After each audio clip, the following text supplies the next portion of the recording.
Welcome back. This is a video I've wanted to make for a while, so well, here it is. I'm joined today by Moriarty of Crymor Gaming, which is a pretty nice channel. Anyway, let's get into this.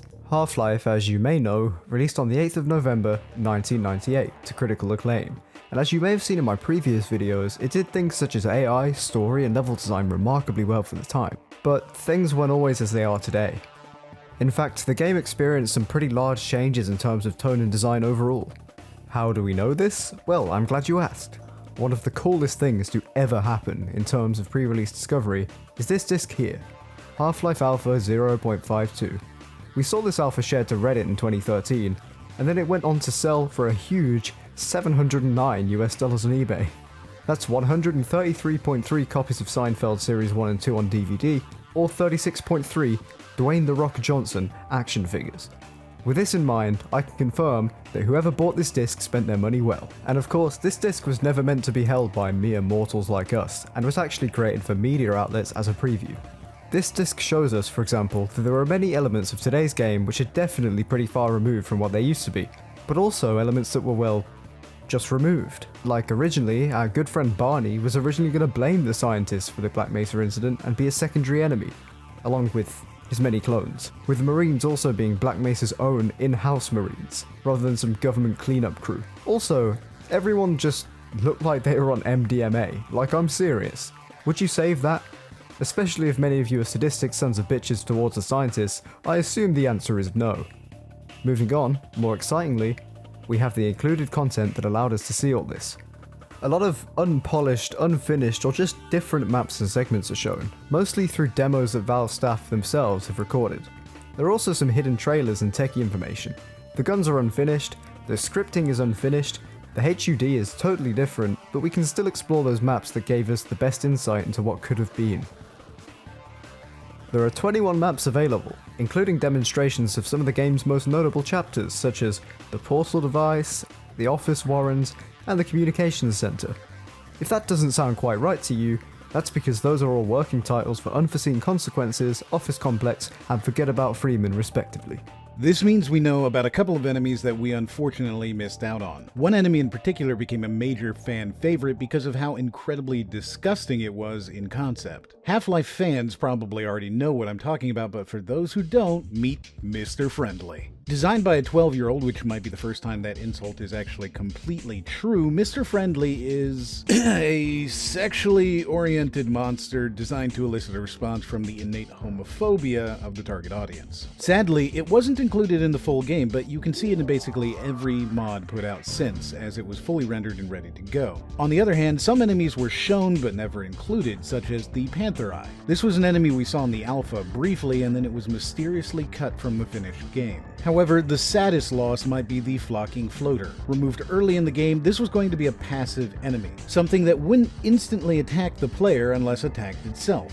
It would have given Zen, a seriously lacking part of the game as it is, a bit more character, some fauna that isn't just a giant testicle or a giant baby, but instead a giant balloon filled with poison. Yes. And, as I said earlier, in addition to enemies we simply never saw, there were enemies we know and love, but different. The Black Ops Assassins, for example, were originally to be a team of different operatives with different specialties, working to assist the Marines in kicking your ass.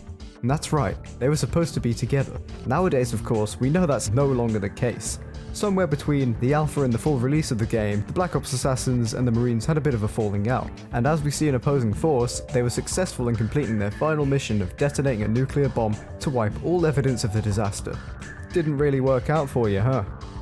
They were originally to use a crossbow too, and you can actually see the quiver on the model.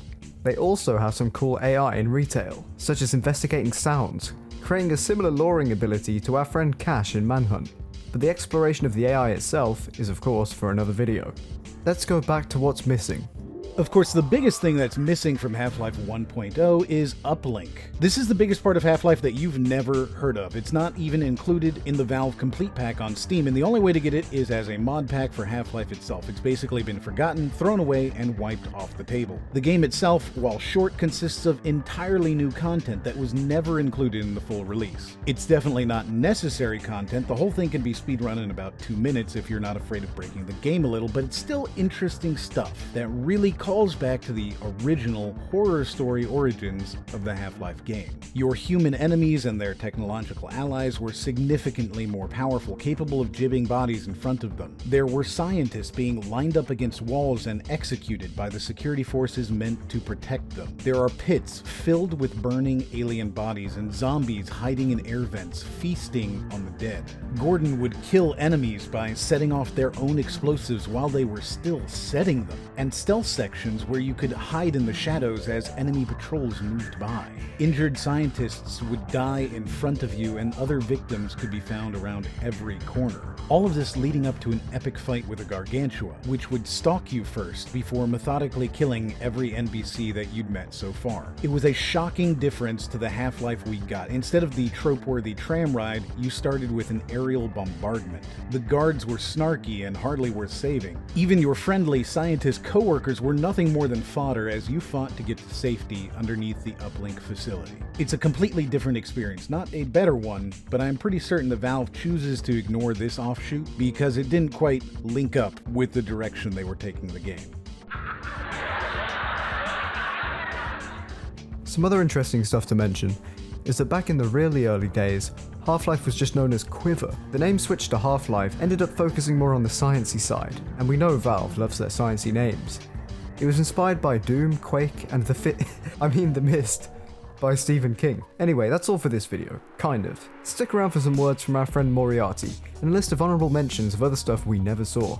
Thanks so much for having me. I am a huge Half-Life fan. This is one of the best games that's ever come out. It's definitely one of the most important games. Of course, there are other games that are equally important, maybe even more important. If you'd like to know more, I have a 15-minute video breaking down the 10 most important games of all time.